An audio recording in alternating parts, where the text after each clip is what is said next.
Hey, what's going on, guys? I hope you guys are having a good day. I'm Dr. Boyce Watkins from the Black Business School in Your Black World. I have a lot of fun stuff to talk about today. I just I woke up today and I kept wondering, what was gonna go down. Yesterday I was asking you guys about publications like theroot.com and BET and stuff like that, stuff that's not owned by Black people. And I was curious to know what you guys thought about it.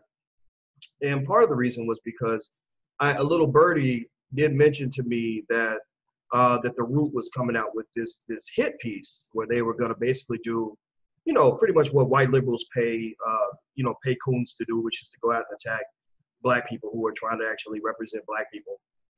So anyway, I thought, and it's funny, it's real interesting when stuff like that happens. You'll have people that'll hit you up and they'll be like, hey man, keep your head up, bro. It's gonna be all right, and like they feel bad for you. And I was like, no, actually, this is quite awesome. This is quite awesome. And I'm gonna break down for you why I think it's awesome that the Root wrote this article. Because I mean, first of all, people don't write articles like this about you if you're not having an impact. Like if you're sitting there and you're not achieving anything, then basically, if you're not accomplishing anything, then people aren't going to write anything about you. They're not going to talk about you. So clearly, I've gotten under these Negroes' nerves. And anyway, but I would say these Negroes, but actually the Root is not owned by Black people. They're actually a bunch of paid slaves who are actually compensated to go out and write nasty things about Black people and destroy what's out there and stuff like that. Now let's see here. I want to look at. Let's see here. Dale Rick says, "Good morning, Dr. Boyce. Congratulations on the hate. They're mad because people looked it up because of you." Yeah, that's it. That's a perspective. Then there's somebody else who says the piece was. Let's see. Abdul Malik Bull says the piece was whack, but so are you, bruh. Well, but if I was whack, you wouldn't be here. So like, why are you? Like you're hanging out here, which means you clearly, I'm in your head, ain't you? Ain't I? I'm in your head right now because you hanging out on my page. That's why you here. So anyway, let me jump into this. It is okay. You don't have to like me. I'm not. This is not a popularity contest. Just so you know, because I know how it is in the public eye. I've been knowing this since I was 25. When I was 25, I used to write articles at the University of Kentucky, and these articles used to be read by everybody on campus. Now, at first it's exciting. It's like, wow, everybody's noticing my work. But then you find out that being in the public eye ain't all that it's cracked up to be. You have people that hate you, that don't even know you. You have people that love you, but they only love you as long as you're saying what they want to hear. And what I learned was that what matters at the end of the day, the best way to stay sane in all of this is to focus on what you think about yourself. If you know you're a good person, if you're doing your best, if you know that it's okay to be flawed or to make a mistake, and not feel like you somehow, violated some sacred ethic, then you can keep your sanity. But do not ever, for those of you who want to do stuff in the public eye, do not ever let what people say about you shape how you see yourself or how you see your work. Because when it comes to my work can't be questioned. Like you can't question the fact that I put 20 years up in this game. So that's even off the table. But shit, I mean, if you want to question that, I guess people can make up whatever. Donald Trump's in the White House making shit up, so I guess these Negroes at the Root can do the same thing. But anyway, so let me kind of break some of this down. Let me tell you what happened. And I'm gonna go ahead. I'm gonna read some of this article. And I knew which Negro they were gonna stick on me. I knew which, because the Root's owned by whoever Univision, right? And I knew which Negro they were gonna send. I said they're gonna send this Negro named Michael Harriet. Michael he's been cooling for the Root for a while, and basically his job is he should be called the Negro Annihilation Specialist, right? Ain't never built nothing, ain't never accomplished nothing. If you go to his website, he's like a struggling writer, struggling spoken word artist, trying to pretend like he's accomplished things, but he ain't accomplished shit. Except getting paid $200 an article to write for the Root. Which $200 a week. I mean, that's some real dough. Good, congratulations, dog. But I knew which guy they were gonna get. I knew it. I said it's gonna be that motherfucker Michael Harriet, that dude right there. Because I saw it. I saw some of his stuff, and I never respected it before. And I'm sure whatever he writes, it's gonna be some real toxic shit. Now, here's the funny thing though, because he's good at the toxic shit. He's good at being negative. He's a good y'all have heard me use the term Negro naysayer. Like he's good at being a Negro naysayer. A Negro naysayer is a nigga who want to destroy everything, but ain't got nothing better in place. Can't come up with any effective solution, can't come up with an action plan that's going to help black people, can't build anything or any infrastructure, because if he could, he wouldn't be working for these white people that are paying his bills. But they will destroy, right? So here's what happened. Now here's the thing that they don't want you to know. You see, the original article, the title they came up with, here's the article. I'm gonna show you guys a screenshot of what this coon at the root decided to write. Let me see here. You got to call them coons because that's kind of what they are. I've always felt that way. The root is really an interesting example of how letting other people control so-called black media really leads to other people imperializing your thinking and kind of telling you guys what to believe about yourselves. I just don't believe black media should be owned by people who aren't black. But anyway, let's go here. So here's the title, right? The title is, you can see it on the screen, How Boyce Watkins Became the Negro Whisperer Explained. Now, that's not the title I saw. The first title I saw was an article basically where they were saying something like how Dr. Boyce Watkins became the front for a racist financial scheme. I said, wow, damn. I said, his bosses ain't gonna like that title because we'll sue the fuck out of them and I'll be the new chairman and CEO of the Root in about 3 months. Like, I was like, that's not a title. You can't use a title like that unless you can prove what you're putting in the title. And so I went to the article. I said, oh, what do they have to say in this article? So I clicked on it because I am my lawyer. We sent that to the lawyer. Like I'm not mad that he wrote the hit piece. That's what's going to happen. You get in the public eye, you're going to have people that don't like you. But he's calling me a fraud, a scam artist. Sound like I'm Bernie Madoff or something. And so anyway, I clicked on the article to see what they wrote. And in the article, it said a 403 error. Like this page cannot be reached.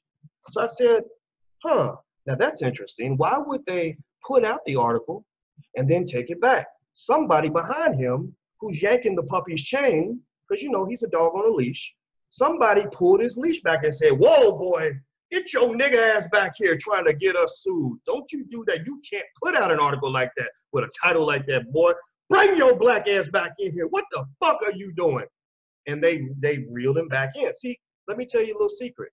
Can't nobody reel me in because I own all of my shit. I own every inch of my company, and the inches I don't own are owned by my brother. And my brother ain't never gonna yank my chain. He might tell me to slow my roll, and I'll listen to him. But at the end of the day, I make my own decisions. So when that article got took down, I told my manager this. I said, I bet you what happened is that this guy put out this article. Because again, sometimes you know how Negroes get when they're working for Master. They get all excited and want, boss, I'm gonna go cut his balls off for you, boss. So I'm gonna go get him, boss. I'm gonna get that nigga, boss. Go kill that nigga. What's that nigga doing on that damn nag?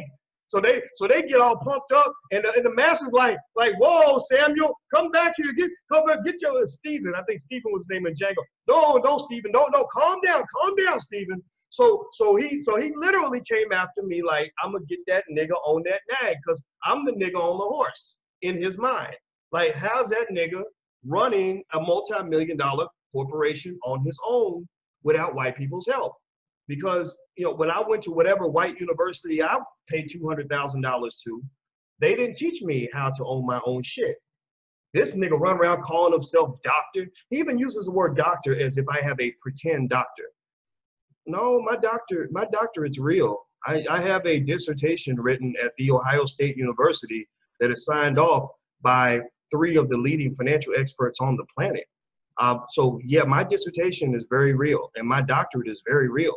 Now, your journalism background, now that could be questioned because you're not a journalist if you didn't even investigate the very basics of writing that story, right? So if you want to question something, you have to question your credentials because you can't question mine. You can question whether or not I'm a nice person. You can question whether or not I made the right or wrong decision by hiring, somebody who said some things that he shouldn't have said. You can question whether or not I'm a son of a bitch. You can question whether I'm 5'8" or 5'7 3/4. You can question whether I'm losing weight, I've lost 14 pounds or 13 pounds. You can question whether or not I'm a nice person every day or a bad person, but you can't question my PhD. You can't question that. Now, again, what you can question is why you, an untrained, unskilled, unthorough journalist who damn near got your company sued, because I got money to pay lawyers. Oh, I can do that. I know how to do that. You make $200 an article at the root. I know how to raise capital to go stomp a motherfucker. So so you need to question your existence. You need to question your credentials. You need to question why they will pay you to say things about Black people that they can never say themselves. You need to question why you, as a Black liberal a white liberal, you're a white liberal in blackface, why you, as a white liberal putting on blackface, are being compensated to serve as a front for a corporation that's not owned by Black people. You go look up the history of the Root. Right now, the Root's owned by Univision. Univision is run by a bunch of Latinos who come to America, and when they fill out the census, talk to Dr. Claude Anderson. Dr. Anderson and I talk about this a lot. I'm gonna bring him in here once a week now. Me and him just signed a deal. See, I know how to sign. I never wanted to go get a job. I wanted to create jobs. So I created a job for Dr. Anderson, and thank God he accepted. Dr. Anderson is gonna come in here, and he will explain to you how the Latinos that you work for have zero respect for your Black ass. How basically they come to the United States, and when they fill out the census, you think, oh, they're our brothers, they're our brown brothers. We should fight with them alongside them, because they'll stand with us, we'll stand with them. We're all fighting for the LGBT community. We're all fighting for feminism and the Me Too camp. Okay, fine. Well, see, what you got to go look at the census form. When they fill out the census, and white people say, well, okay, well, you know, what are you? Are you white? Or are you a minority? Are you brown and Black like these other people over here? And you know what they do? The majority of them check white on the box. When they fill out the census, they check white on the box. By the vast majority of the Latinos that you serve and work for, that pay you to be their Negro hitman, check white on the census box. So basically, you work for white people. Basically, you serve the interests of white folks and pretend to represent a Black media outlet. The Root is not a Black media outlet. Black people do not make the final decisions in the Root. The same way they yanked your Black ass back when you put that crazy title on that first article, they yank you back every time you try to do something that you want to do.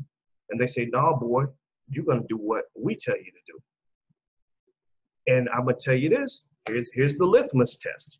Here's the ultimate litmus test. I bet with all the shit that you talk about Black folks, all the attacks that you've made on Black people and on your brothers and sisters in all these years that you've been working, I wanna know, how many times have you ever gone ham on a Latino person or a white person on your platform, other than Donald Trump or some Republican? You're not allowed to do that. You're not allowed to go ham on white folks who are in the Democratic Party. You're not allowed to go ham on anybody in the Latino community, because they will beat your Black ass in public. They will beat you and make you feel slave number 12. They will have you looking stupid. So ultimately, this hit piece on the Root, it was interesting, you know, and I think it's here we go. So somebody says, Nofcia says, I found the original piece of the article. It's still out there. When I clicked on the title, I did not see the article. It kept giving me an error. And somebody said, this is not finance talk. No, this is not finance talk. This is not Boyce, the finance professor. This is Boyce, the Black man. But I'm also Boyce, the businessman. And so let's see. Jameric says, yes, yeah, he's deflecting. I agree, he is deflecting from the fact that the Root is owned by white people, or self-proclaimed white people. Let's see, what Michael Powell says, Black Butterfly Shauna facts. Now, what did Black Butterfly Shauna say? I missed your comment, Shauna. I was looking for it. Now I'm gonna tell you, because here's the thing, and people like Shauna Etienne, these are the types of people that I'm here for. I'm not really here for the bougie Negroes. I know the bougie Negro culture. I fit right into that culture, kind of, sort of. Back when I used to work at Syracuse University, I used to, I was the top student at the University of Kentucky when I graduated, top finance student. I was smarter than most people that I sat down with, and I'm not pretending. It's just true. Because when you study 8, 9, 10 hours a day, you're gonna learn a few things. And I remember looking at bougie Negroes and just kind of thinking, like, I don't really want to be like that. It doesn't mean that that there's not something to be proud of when you go and you spend $200,000 for a college degree so you can write $200 articles for the Root. I mean, again, that's the interesting thing, right? One of the things that he says in the article is he talks about the Black Business School and some of the programs that we have. And in fact, I should actually read some of it to you. And he says, oh, well, these programs, they cost too much, and basically you could get this stuff on the internet, and that, which isn't true. But there's actually proprietary information. We use proprietary technology that we had to license in order to do that. But Michael, don't worry about that. That's above your pay grade in terms of intelligent talk, because you don't understand what it means to run a company. But the thing is, like, it's sort of interesting that somebody will say that I have a problem with this Negro charging people money to learn from him, even if it's like a couple $100 a month, but yet he hasn't once, from what I know, questioned the fact that white people charged him $100,000, $200,000, whatever he paid to go to college to get a degree that basically has him writing $200 articles for the Root. So you spent $100,000, probably still sitting on student loan debt, probably complaining about that in your little articles. And you spent all that money with white folks, $100,000 on a degree with white folks. And all that degree got you was $200 articles at the Root. In a fledgling career where no one really knows much about who you are. I probably am giving you more cred and more recognition right now by talking about you than you're able to get on your own. And so you haven't questioned that, right? Like that's interesting about the kind of the Sambo mentality. Like, I'm gonna go kill off this. I'm gonna do my best to be paid by white folks to go take out this nigga that has a product that costs $200 a month, but yet I will not question the white people who charge me $30,000, $40,000 a year to give me a degree that has me writing $200 articles at the Root. I don't know what to say about that. I don't train my students in the Black Business School to go write $200 articles at the Root. I tell them about the freelance lifestyle. We break that down, because I tried that when I first left Syracuse. I said, I don't know how y'all survive. Like these, I mean, they're really, I'm serious. Most of them, unfortunately, have to live like scavengers. They're literally sitting around begging these publications, most of which are owned by white people, to give them a couple dollars to write an article so they can pay the rent. And I'm not even making fun of it, because I got friends up in this game. One of my very best friends in the world was a leader at Ebony Magazine. She used to pick the covers of Ebony Magazine. So I know that game extremely well.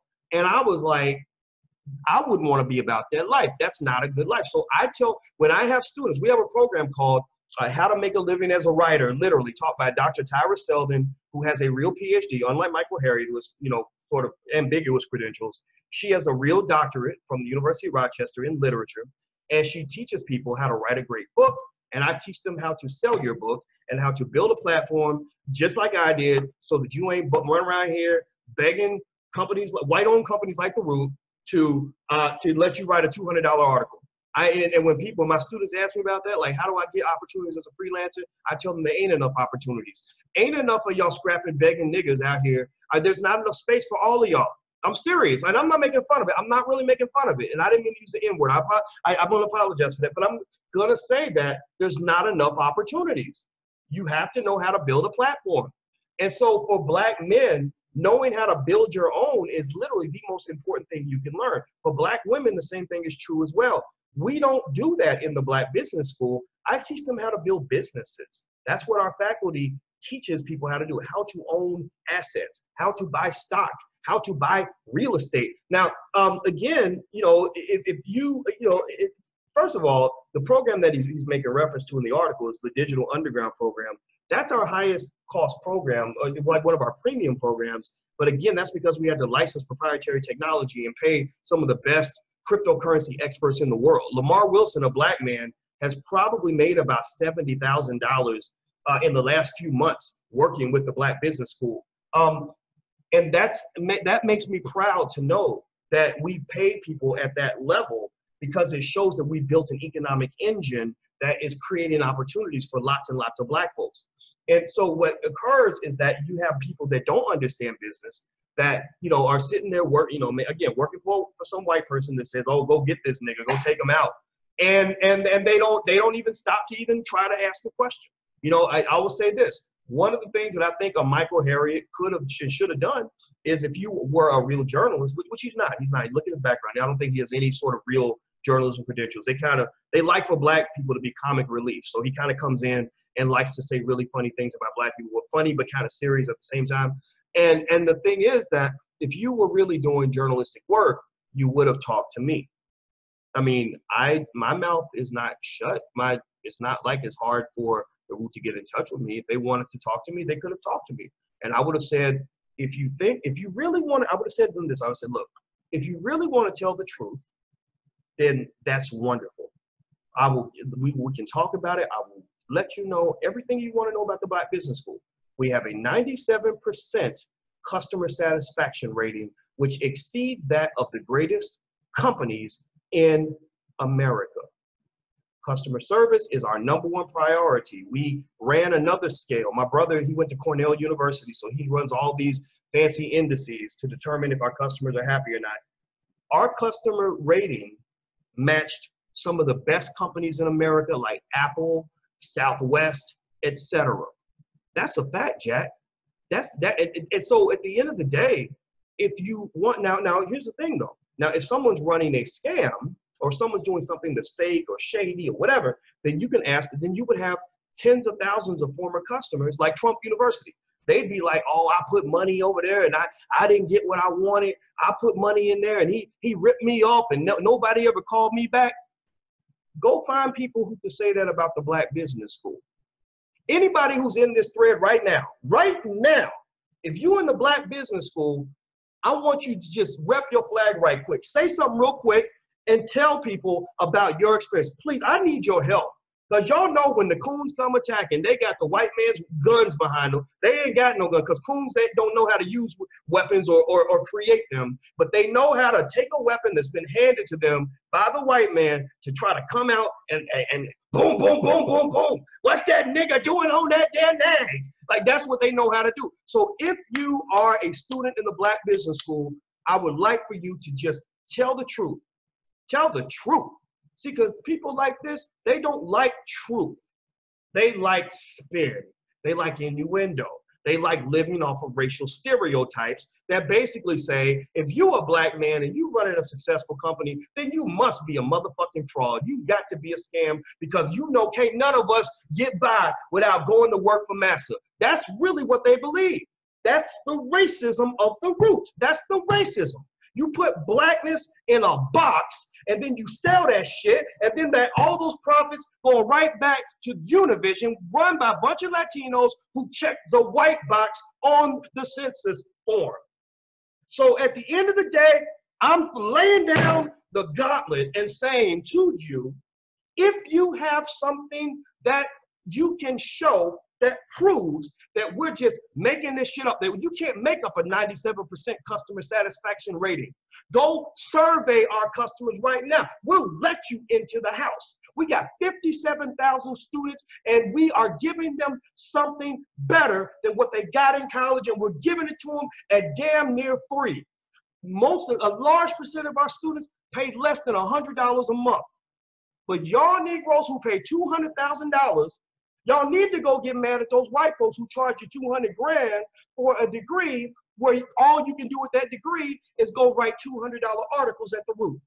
If that's all you're able to do, I feel sorry for you. It's like that song, if you have no halfpenny, then God bless you. So part of me, part of me is a little obviously annoyed with them, but part of me really feels sorry for them. And part of me feels sorry for us. I feel sorry for us because we have a community that is so torn and that is so weak that we let people come in and divide us. See, in a better world, me and Michael Harriot will be friends. You know, just like I did with my friend, my other friend, Yvette Carnell, back in the day. I offered her a job because she was scrambling around trying to get little articles written or whatever. I was able to pay her. I said, a black man will pay you, and I'm going to make sure you can write whatever you want to write about. You can say whatever you want to say. Now, she pushed the envelope because she attacked Farrakhan on my platform, and I didn't like that. I said, come on now, you can't do that. You know, but I create opportunities for other people. I would have done the same thing for Michael Harriot. I would have said, okay, you ain't really got a journalism background, and if you go and you attack somebody, at least do your homework, do your research, man. You know, make sure you're fair. But at the same time, I could have given him opportunities, or we could have partnered, we could have helped each other. But when you go and you decide to go sign up with a Caucasian Death Star, and then just say, I'm going to, whatever Negro you want me to take out, I'm gonna go take them out, or I will suggest Negroes that I'd like to take out, and you can compensate me to do that, then I don't really know where you can build off of that, right? So again, if you wanna put anything in the laundry list of issues or people that you wanna go after, I would suggest, once again, instead of going after the Black people, the Black scholars with doctorates, we have more education than you do. All of us do. All the faculty, we have doctors and lawyers and professors that are in the Black Business School. Instead of going after them, who've created a model that actually works, that has disrupted the field of education and given Black people a culturally relevant, authentic, low-cost opportunity to learn all the skills that they need, go after Pepperdine University or whatever white school that you went to, because you know he went to a white school. He might have went to a HBCU. I don't know. HBCU, same thing. They cost a lot too. You know, and believe me, a lot of HBCUs don't even have departments. They have African Americans in them. I went to one school and interviewed a long time ago, and I remember they told me they didn't have a single African American male in the entire business school. I thought that was very strange, but I'm not dissing the HBCU, so we ain't gonna get into all that. But go back to whatever school you went to and write about them. Talk about that. Like now that you've talked about me, okay, fine, you did your hit piece, go talk about them. Or go talk about all the Latinos who come to America and check white on the census box, and then don't want to help Black people with anything, but yet expect you, or they pay you to go out and front for immigration. When really, I don't even understand why you even have a horse in that game. And people like Dr. Claude Anderson can show you historically how massive amounts of Latino immigration has actually undermine the economic progress of the Black community. But y'all want to talk about that because that's above your pay grade. That is outside of your realm of ideological freedom. If you write an article like that at the root, they're gonna take you out back and beat you like you are a 7-year-old who didn't do his homework. That's what they're gonna do to you. They're not going to let you publish that. They're gonna yank you back, yank your chain, and pull you back, just like they did when you put that crazy title on the article that was gonna get the company sued. Now, anyway, so in case you're wondering, here's what we're talking about. Some of y'all just came in. I'll kind of brief you on what's going on. Basically, Michael Harriot at the Root wrote this article today. And again, like, I mean, honestly, you know, kind of being dissed by the Root is really a compliment, because I literally want to vomit every time I open up the Root, because I'm reading the articles. I'm like, oh my God, like these sound like, you know what they sound like? Honestly, they sound, a lot of them, not all of them, because I have some friends that write for the Root, so I have to be careful. I know I'm gonna get some phone calls from some of these people like, is this what you think about me? But let's just be real, right? They sound like smart. They sound like people who are kind of smart, but they think they're smarter than they are, but they really haven't evolved that much in their thinking. So it's almost like a person who has evolved a little, who thinks he's evolved a lot. Like the 5th grader who thinks he's as smart as a college student. Like, but what they don't understand is that if you're analytical, which I am, I have more education by the age of 24 than most of them will ever have in their whole entire life. Seriously, I'm not joking. I had been teaching college for 3 years by the time I was 24 years old. Go check it. Go check Michael Harriot or whoever from the Root. Like, please go check the background and go do the research. But you probably won't do that because this is not, the information doesn't benefit you. But you know, when I analyze and I break it down, I kind of feel bad. I'm sort of like, I'm like, wow, it's interesting that nearly all of their talking points on pretty much every issue kind of mirrors white liberals for the most part. Like you can't go outside a certain space. Like you can't, so you only have a certain amount of room to even interact or engage with someone like myself or Dr. Claude Anderson or anybody who is truly interested, even a Farrakhan. Anybody who's truly interested in progress and true economic and political strength for the Black community is going to ruffle the feathers of your bosses. So ultimately, if you try to pledge allegiance to anything that's truly Black, I'm talking about independently strong and Black, you're gonna get punished for that. So I mean, I think that it's fair game to critique. People can say what they want, right? So I'm always a big advocate for freedom of speech. So they can say what they want, in terms of, critiquing me for perhaps doing a contract with one person, again, out of 30-something people that we've contracted with this year. Because remember, we create jobs. We don't beg for them. We create jobs for other people. But one out of 30-something people that we've contracted with happens to be an Asian person who has spoken in a way that I did not approve of. You can criticize me for that. Absolutely. But remember, Charles Wu worked for me. I have always been the boss. I can do what I want and I can tell him what to do. You work for white people. Like, you can't tell them what to do. You try to walk in their office and give orders and they're gonna call security on your Black ass and you won't even get your $200 check. So my point at the end of the day is, if you're gonna be bougie and arrogant about your so-called success, at least get some real power, at least know the difference between real power and borrowed power. You see, there was a line in the movie House of Cards that was actually quite interesting and probably appropriate for this conversation.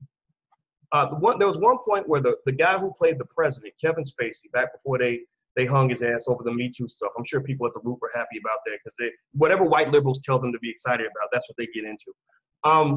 And he said, some people think that proximity to power means that you actually wield it. He says so basically he's saying that some people think that being close to somebody else's power means you got real power. And people who think that equates to power don't understand power. Power is freedom. Power means being able to really do what you want and not having anybody that can tell you, no, you can't do it. I could probably say that there have been times where I have worked with people where I look back and say, man, what was I doing? That was a mistake. But I could always walk away. And I've had, believe me, I had the thing with the Charles Wu stuff, that's that crazy controversy. But really, the original Charles Wu scandal for me was actually when I worked with Yvette Carnell, and Yvette did that diss track on Louis Farrakhan on my YouTube channel, and I had to go sit down with Minister Farrakhan and talk to him about that. That was the original Charles Wu. The second one had to do with something that had to do, it wasn't really like similar to that, but it was kind of like a scenario where I worked with somebody in Hollywood and they basically like took a bunch of our money and because he didn't do his job. So I've made mistakes in business. I really have, no question about it. But at least I'm out here getting bloody and making some things happen. At least I have a plan. At least I can employ Black people, and at least I've achieved some real power. I got up and decided to make this video this morning, and I did not tell anyone I was going to do it. Even my manager is on this thread watching this video and saying, Boyce didn't tell me he was going to talk about this today. I hope he doesn't say anything stupid. But at the end of the day, I made that decision. I didn't have to write an article and submit it to the editor and hope that the editor allows me to publish it. I got away from that. I used to be in that world. I know their world very well because I used to be in that space. When I wrote for AOL Black Voices, I'd write a great article, and I wrote a really good piece on Omarosa. I couldn't stand, I hated Omarosa long before a lot of people did, because I never liked her from the time she was on The Apprentice, and she undermined that brother on the show, Randall Pinkett. When she undermined him, from that moment, I said, that's a really horrible human being. And I wrote I wrote a piece about Omarosa about 07, 08, and I went in hard, and I turned it in. And the problem was that they had a business relationship with Omarosa at Black Voices. I think it had something to do with, like, I think the HuffPost was about to buy them, or it had to do with AOL. It was something like that. And they literally said, you cannot publish this article. And I remember that was one of the things that led me to say, I have to have a space where I can be honest. And we have to be able to reach a lot of people without asking for a white man's permission. So, you know, the thing is, you know, I would say this, you know, when I read the article, and I want you guys to feel free to take a look at it, you know, and just, you know, I mean, think what you want to think. This is not a popularity contest. I didn't educate Black people hoping that there would never be a Black Black person who had an issue with me. I kind of know Negroes like to fight. And again, it goes back to the plantation, you know, ever since they had the slave buck fights, and the masses would pin them up against each other and they go want to kill each other. I kind of knew. I said, you know, no matter how much I try to help Black folks, there's going to be some Black people who just don't like you for whatever reason. And usually it's because they've never talked to me in person. They don't know me. Most people who know me, who work with me, like me. Even my biggest critic right now, you know who she is. I don't really want to talk too much about that. But even there was many, many years where she saw me as like one of her best supporters, best allies. So I like to think I'm a good dude. I like to think I'm a good person. I like to think that I come through for my friends. I like to think that I help people. And the thing is, sometimes people just get into it, and it's fine. But when I've had my friends around, they were like, Boyce, you're pretty cool. Thank you for the opportunity, or thank you for whatever you did. Thank you for helping me pay the rent, whatever. And so ultimately what I think occurs is that, you know, you have Black people that will judge other Black people through the lens of either whiteness or hearsay, right? So I don't have a problem with that. People are going to hear what they're going to hear. But I would say that, again, if you're a journalist now, see, you have a higher standard, which, again, but that's the problem. See, Michael Harriot's not really a journalist, right? So if you say, you know, that he's a, you know, if you consider he's a journalist, like I'm assuming he's trying to become one, you know, I'm sure his white bosses will one day send him to, like, you know, Negro journalist training school or something. Maybe they'll give him some money because he probably can't afford it on his own. You know, maybe he'll go to journalism school, become a journalist. So if you're a real journalist, then it seems to me that you would want to, like, talk to the person that you're writing about. I mean, is that, like, weird? Is that out of the question? Is that crazy? Did I deny? Did they call me and I said, I'm not talking to y'all motherfuckers? Like, no, that didn't happen. I did an interview yesterday with this thing called Thought Crimes Radio, and I love the conversation. It was really good, actually. Yvette was on in the chat room, and so was a couple other people that really had an issue with me. And we talked, and I was like, let's talk. I'm not scared to talk. I talk all the time. Why would I stop talking now that I'm being asked hard questions? Y'all don't understand. I've been through it. Getting a PhD means you in your program, if you go to a real PhD program, you're going to get grilled on a regular basis. So what about this? What about that? And back then it was hard because sometimes you would be grilled on something and you really weren't prepared, or they would ask you about the methodology and you really didn't understand it. You know, Shauna knows what I'm talking about because she's finishing her dissertation. And those of you in here who've never gone through that, please, feel free to say something. But, you know, but now it's sort of like, well, I'm being grilled on a lot of things that just either aren't true or are just really dramatic expansions of the truth. I'm being grilled on like, you know, weird Negro conspiracy theories as if I haven't been up in this game day in, day out consistently for well over a decade. You know, I started writing on this type of stuff 21 years ago, I think, when I was 25 years old. But in terms of the internet age, I've been in this game like consistently for 10 straight years. And you can't fake that. Like, you can't pretend that much. It's really hard to do. Eventually people would see through that. So I would just say that, you know, that at the end of the day, the truth sets you free. And so that's what I kind of like doing. I'm like, let's talk about the truth.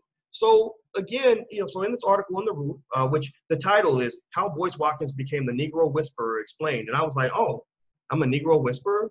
First of all, are Negroes horses? Like, is that what you mean? Like horse whisperer? Like, Black people aren't horses. We're just people. We're human beings, Michael. That's the first thing you should know. But at the same time, I was also thinking, wow, I'm a Negro, like I can really make black people do things. Like, oh, I must be influential or something, because I don't get into that, right?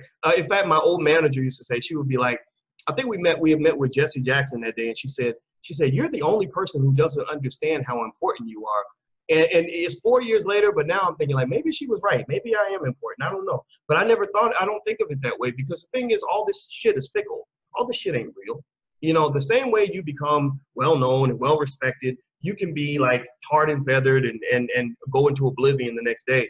And if you get too caught up in being the man, then what'll happen is you'll attach too much of your identity to that status. And then when they take it away, you're going to be miserable. You're going to be depressed. You won't know how to recover. That's what happens to a lot of like former, music stars and stuff like that. Once they're not famous anymore, they don't know what to do with themselves. They lose their identity. Or former athletes. You see it all the time. You'll see a lot of former athletes who are depressed, alcoholics, who, kill themselves, things like that. And a lot of times it's because they lose their sport. So they're losing their soul. They're losing who they are as a person.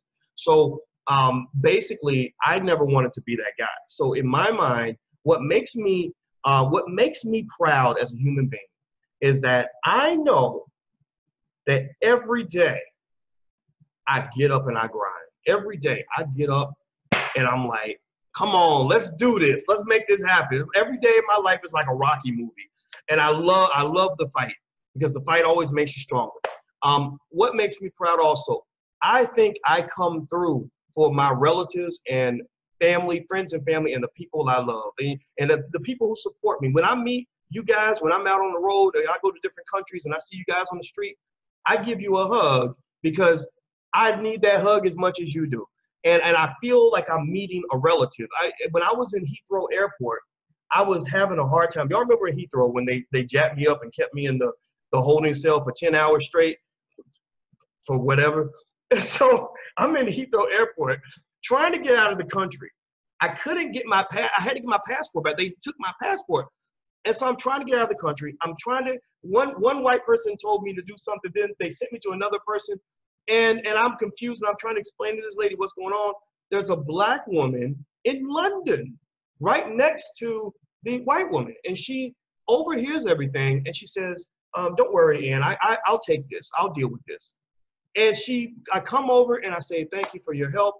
And she said, yeah, well, I was going to go to your event, and I couldn't make it because my son had judo. I said, oh, you're a family member. Oh, well, nice to meet you. It's okay. Don't worry about it. But it was like she took really good care of me. Like she took really good care of me.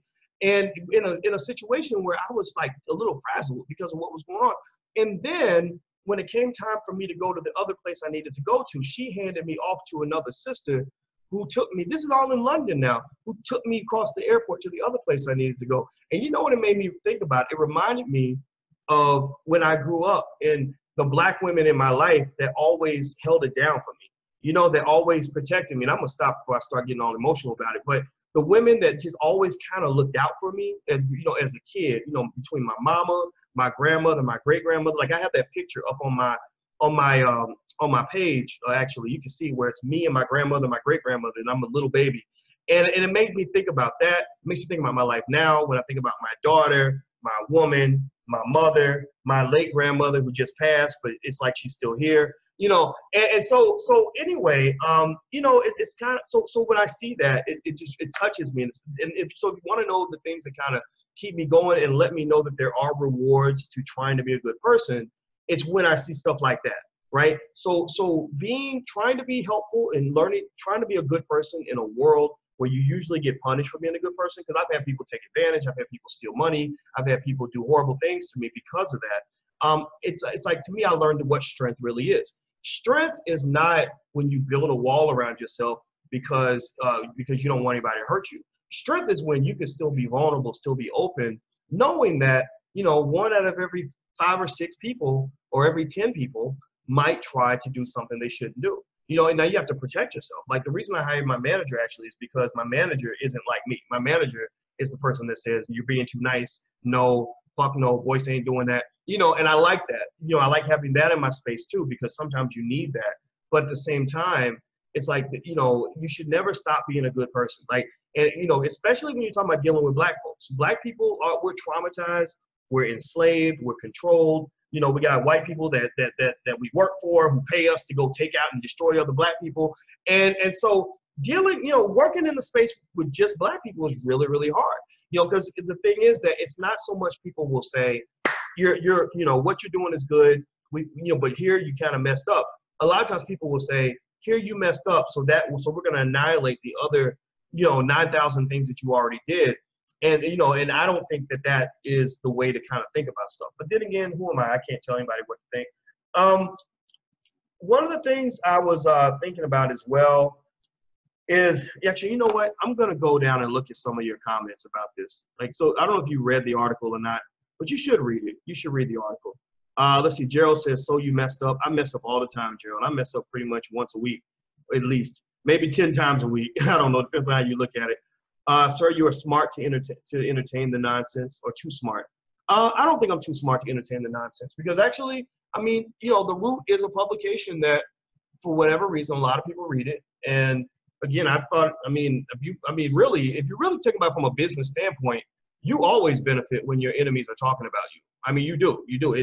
It's like every marketing book in the world pretty much says that when you get your adversaries constantly coming at you, then it's, then that pretty much means that you're relevant. They're acknowledging your relevance by acknowledging you. So I'm acknowledging the Root's relevance by acknowledging them. They acknowledge me, and that's kind of what happens. And what was something else I was gonna say? I forgot what it is. But anyway, let me see here. Javon says Boyce May will apologize. He's a real G. You know what? I didn't actually make him apologize. It was actually some other people on the team who talked to him about it, and he said, I want to apologize.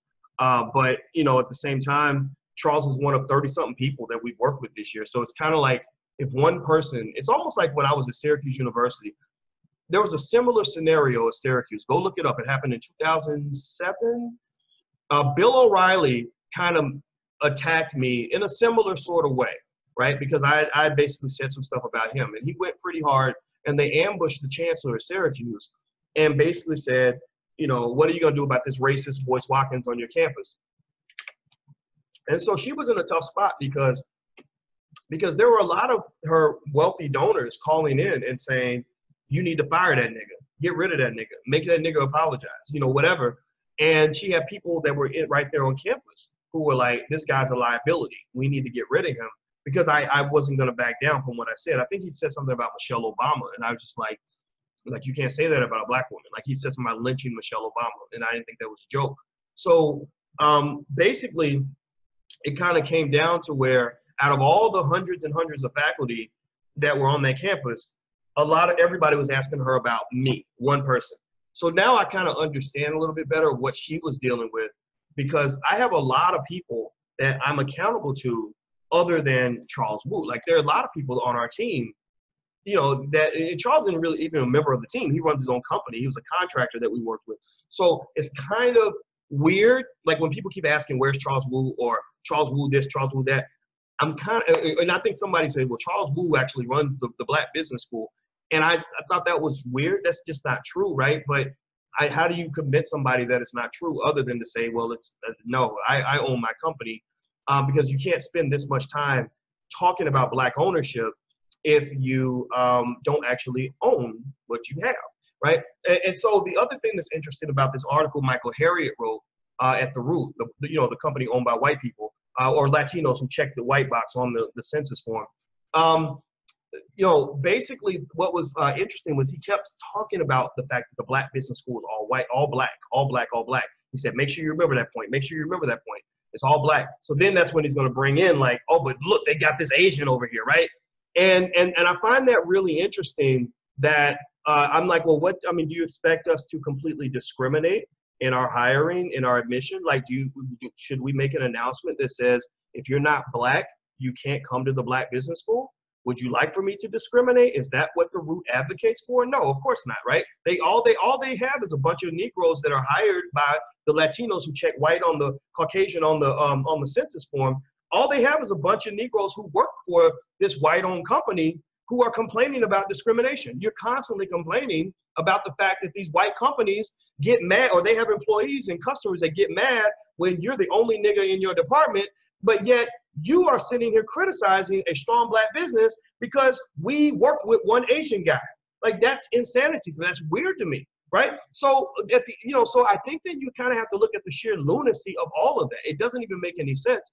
And now, if you want to know our official policy in the Black Business School, and again, for those of you who want to be better journalists than this Michael Harriet guy, join the Black Business School. Just join. I'm not telling you to join because I want you to pay anything. Join for free. You can join for free. Go to theblackbusinessschool.com, theblackbusinessschool.com, join for free, and you will understand why, according to our recent survey, over 95% of the students, when we asked them point blank period, did you learn more in the Black Business School than you learned in college? 95% of them said yes.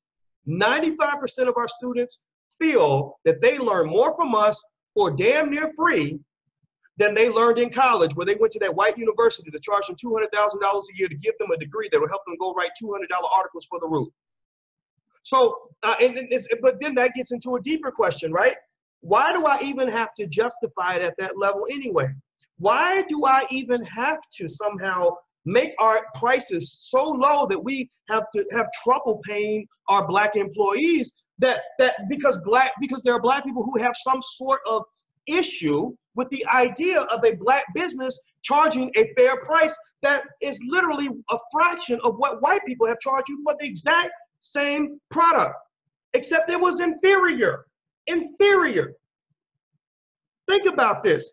Most of us, including people in this thread, a lot of people in this thread, including like people like Rashad Good. Rashad Good, keep talking, Rashad. I'm glad you're here because he's a troll, but I want you to, even the trolls can learn. Some of them have brain cells.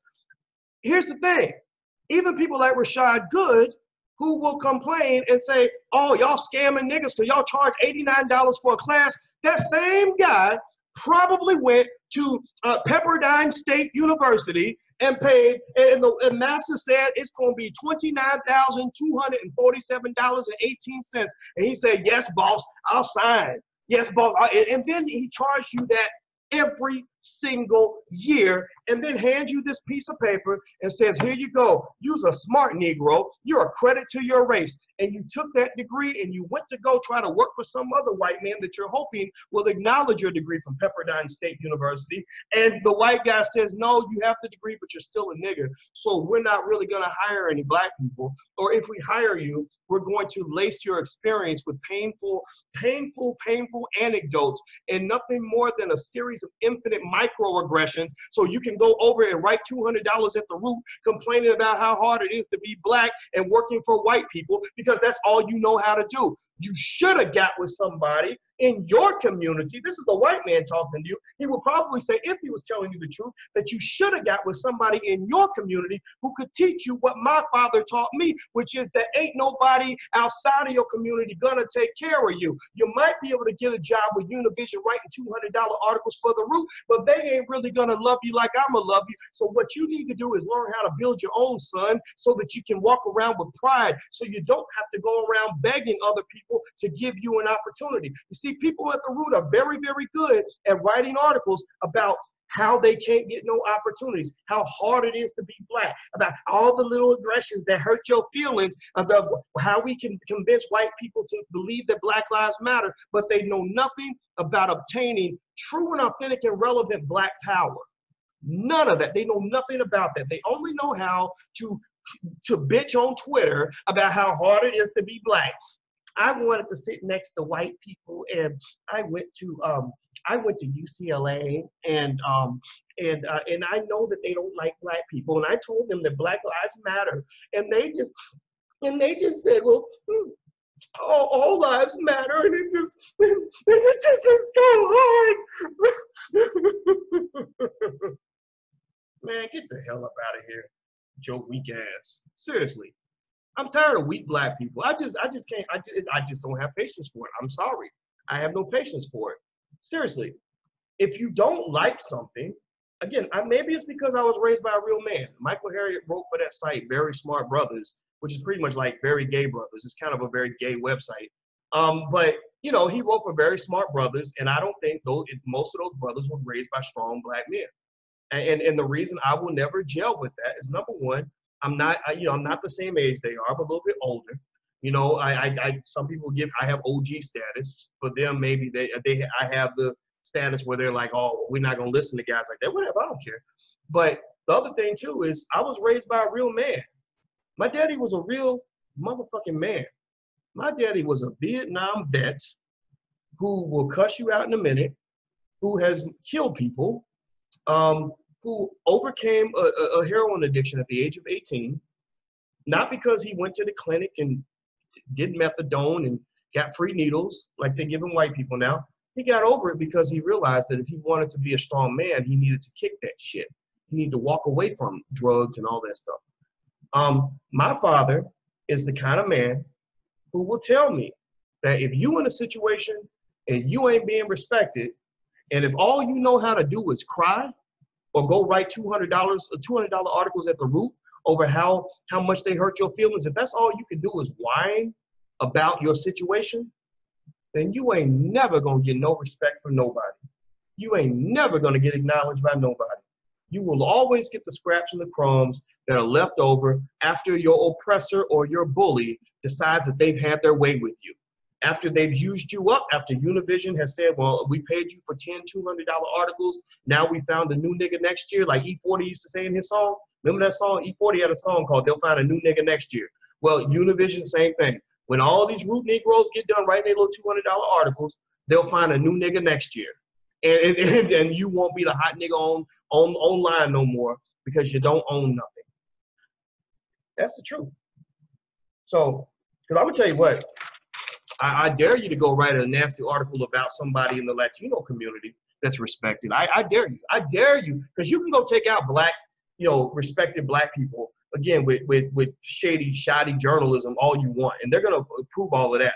But you go find somebody that's loved and respected in the Latino community and go write a hit piece about them. Attack them the way you attack black people. Do it. I dare you. I double dare you. I quadruple dare you. Anybody from the Root, are you watching? Are you seeing the words that are coming out of my mouth? I double, triple, quadruple dare you to go write an article, find somebody in the Latino community that's heavily respected. I don't know, maybe it's Vicente Fox or somebody like that. I don't know. And I want you to go and write a nasty, nasty article and clown him and watch how quickly your bosses fire your black ass. But you can attack your own people in a second and they cheer your ass on. Just like the Jewish guy who owns the record label that will pay a rapper money to call black men niggas and talk about how he wants to murder black people and disrespect black women. But if he says one word about the Jewish community, they will smack his ass. He can't say nothing about the Jews. Oh, you can talk about the niggas because the niggas don't matter. The niggas have no power. Say what you want about black people, but you better not attack my own. They don't shit where they live. They shit on you. But they don't shit where they live. The Jews are not gonna ever be allowed to make the same kind of music for their community that they'll pay a black man to make for ours. They'll never, they'll be like, oh no, my children, no, we don't, whatever. But you can make a song that pretty much tells every 9-year-old black kid to go get hooked on Molly and Percocet, and they'll be like, that was a great album, Tyrone, great job. Same thing at the Root, same thing at the Root. Again, like there's nothing that you can write about any respected member of the Latino community that is going to keep you from getting fired. You will be fired, and they won't release the piece. Another historical reference for y'all to think about from Dr. Claude Anderson's book, Black Labor, White Wealth, is a concept that they called meritorious manumission. Does anybody know what meritorious manumission is? Meritorious manumission. Has anybody heard of it? Meritorious manumission is when basically during slavery, there was a process where slaves were rewarded for basically finding out about any slaves that were trying to rebel or gain power against the white man and reporting that rebellion. basically you were paid, you were compensated to find any black person that was going to compete with the white man and challenge his power, and you basically got rewarded for taking him down or basically ruining the uprising. And so effectively, what is interesting is that you do have black people that are paid to do that. It happened even during the Obama campaign. I think that the way they went after Cornel West was a good example of this, because they went after Cornel West in ways that were unnecessarily vicious. Again, like Stephen on Django, the way Stephen like really hated Django more than the master hated Django, right? It's kind of so you know, it's because so the thing is that there was nothing wrong with critiquing Cornel West. There was a lot to critique. You know, I critiqued Cornel. You know, I said to my friends, I said, I don't really think Cornel should have called them names. I didn't like when he called them names, right? I think he could have made his point without doing that. And I would have said that straight to him. I talked to Dr. West a few times during that whole incident. But while I can certainly critique something, that's very different from seeking to destroy everything that he's built and seeking to discredit him to the point of oblivion, as if he's always been some old, dusty, worthless, irrelevant black man who hasn't been fighting for black people in the way that he's done it. You know, and so I think that what would probably happen in a fairer world is one where, and I know the world ain't fair. I know life ain't fair. Again, that's another thing my daddy taught me, is that, you know, you can't go through life sort of complaining about people saying things that aren't true or doing things that aren't right. Like, it's going to happen. People are going to break the rules. When you are trying to get power, when you're playing the real game of power, this is how you know when you really got some power. The way you know when you got some power is when your adversaries cheat in order to defeat you. When they start cheating, that means that you really are a threat to whatever they have. And so the cheating part doesn't bother me. You know, the ambiguous journalist background or journalism background of Michael Harriot being, you know, paid by white people to write this article or whatever he wrote. You know, like, I kind of knew that stuff is going to happen because I've seen it happen to my predecessors, you know, who I thought were trying to do the right thing. I've seen it happen to Minister Farrakhan. You know, they pretty much painted Farrakhan in a way that was not accurate for many, many years. Now that he has his own media, he's able to shape his own message. And so what I would say, though, is that those of you who are trying to either build something, just kind of know that that's going to happen. The only time things become fair to you is when you don't really have enough power to be a real threat. When you're not a threat, people don't really try to come after you. You know, like, imagine if you lived in a neighborhood where, let's say you're in prison, right? If you're in prison, and let's say you got gangs in prison and you got guys that want to rape people in prison and stuff like that. Well, you know, if you pretty much like bow down and serve other people and don't pick fights and let people rape you whenever they want, like, no one's really gonna like really try to hurt you. They're gonna keep screwing you and you're gonna keep getting raped. But if, as long as you take that and you don't complain, they're not really gonna be like coming after you like that, right?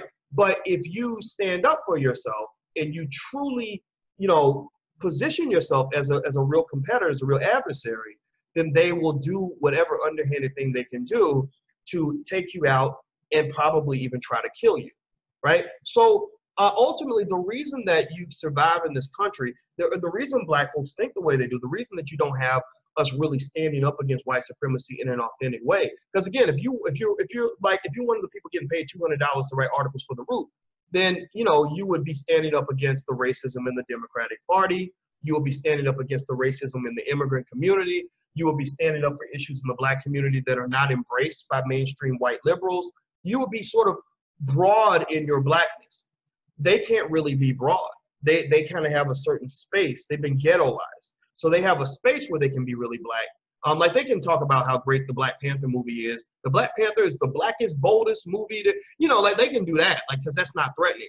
But if they ever said something like, you know, immigration, mass amounts of immigration, according to Dr. Claude Anderson, is very harmful to black people.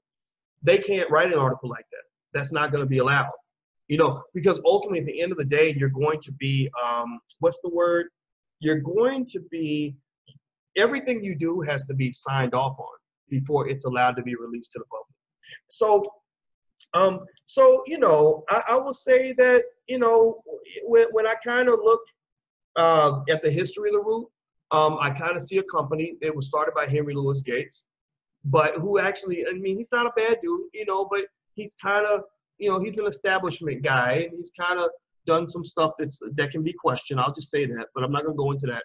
But the company's kind of been sold around from one group to another. They've never really been, black owned. I think the Slate owned them before. And remember, Slate was the company that pushed the articles to destroy Cornel West, right? Because he didn't, again, black people are allowed as long as you do what white people tell you. As long as you do what the white liberals tell you, then you're in. But if you start to kind of question what they're doing, then that's not really going to work so much. But then I think it got kicked over to Univision. So they've kind of been sort of sold around one place to the other, but they're not a black media outlet. So I'm actually, I want to say thank you to them for writing the article. I think it gave us a great opportunity to talk about some of these important issues. I'm not encouraging anybody to agree with me. I'm not telling you to agree with me. What I'm telling you is to agree with yourself and make sure you dig up some facts, dig up information. If it's not favorable toward me, then absolutely you should factor that in. But also, I can verify that we have 57,000 students in the Black Business School. Again, our customer satisfaction rate is about 97%. We asked our students, did you learn more from us than you learned in college? That's over 95%. That said yes. And the survey respondents, and I think that what is interesting is that, and what tells a lot about a person's agenda when they write something, is when they don't report the favorable stuff. When they don't say anything favorable, you kind of know what that's about. It's sort of the same environment we live in, where there's no truth. There's no sort of respect for truth anymore. It's all about spin. So while they want to call Donald Trump a liar and a racist and a guy who makes things up, well, they're a bunch of liars, they're a bunch of racists, and they make things up. Again, the Latinos that own you, they don't love your nigga ass. They are not gonna. When we have the reparations march, Univision ain't gonna issue no statement saying we support reparations for African Americans and we want to see black people get ahead. They will not. No, I have not seen one single thing Univision has ever done publicly to support black people. In fact, you might say that they built the route to serve black people. I would say they built the route to sell black people.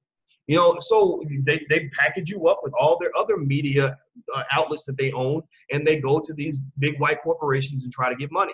They say, hey, we own 2 million Negroes here at the root. Plus we got 20 writers who will jump and skip for us to write a $200 article. So how much you gonna pay for that? So, I think that's what it is. And so I think that we have to kind of see it for what it is. I think that what we need as a community is we need black media, like strong black media. We try to do that with Your Black World. That's another company that I'm half owner with. The other half is someone else who's black, but I won't say her name because I don't want her to be put into any of this.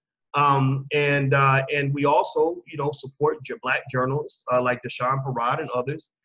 We also support the education of black children. We gave $5,000 to the Freedom Home Academy International in Chicago.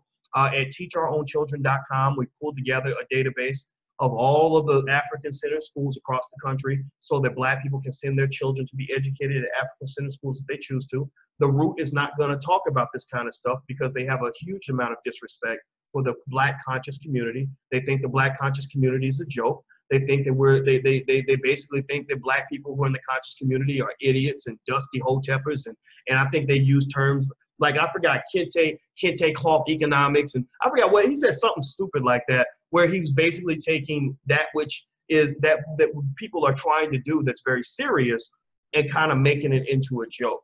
But yet but you never make it a joke when they got your black ass sitting at a white university reading more Edgar Allan Poe than you're reading from your own people. They got you sitting around at a school, at white man's school, being taught how to be white enough. Let me tell you, I'm not joking. This guy literally wrote an article on his site. I checked it out. It was called How to Sound White on the Telephone. Like how to sound white, how to code switch, how to sound white. I don't go through my life trying to figure out how to sound white. Now, maybe it was a joke, partly a joke, but I think it's partly serious. I think there are literally black people who go through life saying, how do I sound whiter on the telephone so that a white man will give me a job? And I don't think that's the way to live. That's why black people go crazy. You know, so you sit around and you say, oh my God, I've been trying so hard but I'm getting these microaggressions and all this mistreatment. And I've been sitting around writing these $200 articles for the Root for the longest time. And I've been a good boy. And yet I'm still not able to get any real power. Well, you don't even know where the power is at. You know, so I kind of think that we need stuff that's authentically black. And I think that if the Root.com wanted to be more authentic, which they won't be. I mean, they're not. I mean, yeah, you could challenge me for the fact that I hired Charles Wu, but I can always challenge you for the fact that white people hired you, that you're owned by someone else.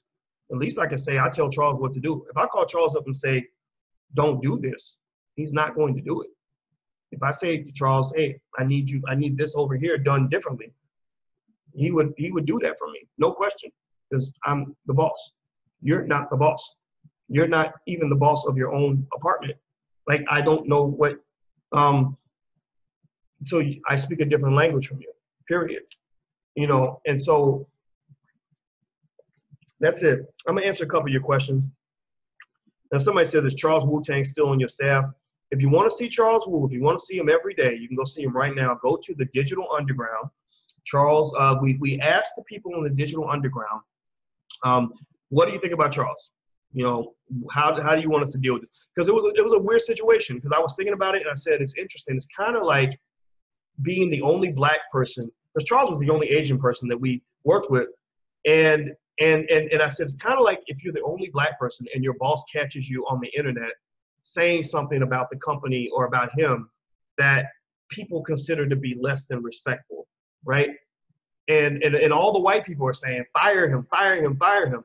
And let's say the boss doesn't hate the guy. He's like, you know, Tyrone messed up.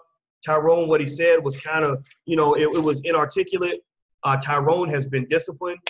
But Tyrone isn't even an employee. Tyrone's, you know, a contractor. Like, what would you expect that boss to do with Tyrone? Now, we know what would happen in real life, right? Tyrone would probably get fired, right? So you could say, well, since that's what they do to us and that's what we should do to them. Okay, fair enough. I can hear that. But at the same time, I'd like to hope that we would be better than that, in the sense that, you know, maybe Tyrone shouldn't be fired. I don't know. I don't know. So what we did was I said, let's take it to the people. That's what let's take it to our people, and let's not take it to the trolls, because most of the trolls, here's another reason why when you start a business, this is why trolls are not important. Trolls actually help you. So Rashad Good is a troll. So I'm glad. I want a lot of Rashads in the space, because the thing about trolls is trolls lend power to your platform, because they're sitting around and bitching to their friends about you, just like on the Root. The guys on the Root writing those $200 articles, all they do is they complain and bitch about white people and white supremacy, and they're giving more power to the people that don't like them, right? But the other thing about trolls is that trolls don't usually support your product. Trolls, because they don't want to receive any information that's going to contradict what they want to believe. Like, if you really are determined to hate somebody, you're not going to be open and receptive to information that might contradict what you want to believe, or be more nuanced than you want to believe. Like how with Trump, how you had people who said he's a racist. Don't even meet with him. Don't even hear what he has to say. And there were other people who said, well, you know, Dr. King, when he was alive, he actually met with every single president that was in office during the time that he was, you know, prominent, because he at least wanted to hear what they had to say, even if he didn't like them, right? So ultimately, there are people that just kind of think that way. I don't personally think that way. I don't have that much ego in the game, in the sense that if you don't like me or you're an enemy, I'll still listen to you, because listening to you is not a threat to me. I can still walk away and process the information, and my ego's not so attached to my perception that I can't change my point of view based on new information. So if I talk to Rashad Good and Rashad Good says, you know, Boyce, I'm gonna just tell you, man, look, here's another reason why you really messed up, or here's another reason why you want to look at this different. I would be like, yeah, he's right about that. Yeah, he did make it. That's a good point, Rashad. Yeah, let me think about that, man. I'm a process that. Like, I wouldn't be like, oh, I'm not gonna talk to Rashad. I don't want to hear what Rashad Good has to say. I did an interview yesterday, and we talked for 3 hours, and a lot of the some of the comments were favorable, some of them were unfavorable. and I just listen to them all. You know, and that's kind of, I think, something that's almost like me teaching for those who are trying to build, because you're gonna have to do that at some point. You're gonna have to be able to process information that is outside the realm of what you think your truth ought to be. And the reason I think you want to do that is because it makes the world a better place. Imagine what kind of world we would have if just look at our politicians. Imagine how much better the world would be if the Democrats would actually listen to Republicans and Republicans actually listen to Democrats. And instead of seeking to discredit and attack each other, they actually said, let's figure out how we can work together for the good of the nation, right? I translate that also to when I look at, you know, guys like Michael Harriot, the guy with questionable journalism credentials who didn't even want to interview me for an article where he's writing trying to destroy everything that we built for Black people. But he can't do that. But I'm sure it's what he would love to do. You know, what would the world be if Michael just called me up and said, "Hey, man, I'm about to write this article, and I just need to ask some questions because, you know, some of this stuff seems a little weird to me." What if we had that conversation? And I said, "Okay, sure, man, let's talk. You know, fire away. Ask any question you want, man. I will answer any and all questions. You want to talk to Charles? You can go talk to him. You can talk to who you want to talk to, man. Like, what if that conversation had happened? You know, and the reason it's not going to happen is because we're not really brothers. We should be brothers, but we're not. You know, because what's happened is you've been you've been conquered. You're controlled in a space where they're not going to allow you to put the Black community first. You're putting your corporate Latino community first.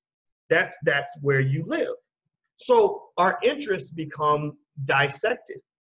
It's hard to find common ground if you do an article that's, you know, pretty heavy and you don't even want to talk to the person that you're talking about, and he's on the internet saying, "I'm an open book. Talk to me, man. Come on, let's talk. I can defend my point of view."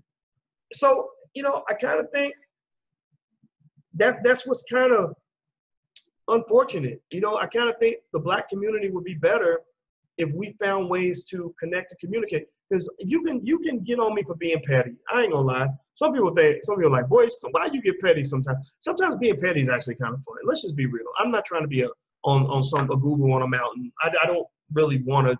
I don't like that so much. I know I have a doctorate. I know I'm smart. I know I can teach you stuff about investing that you never would have learned, you know, anywhere else. I know these things, right? Because I have confidence in that.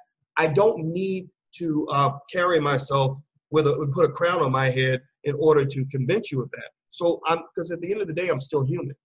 And being human means that if there's a conversation happening and it's interesting, you want to participate in that. So I think that, you know, this stuff is interesting to discuss.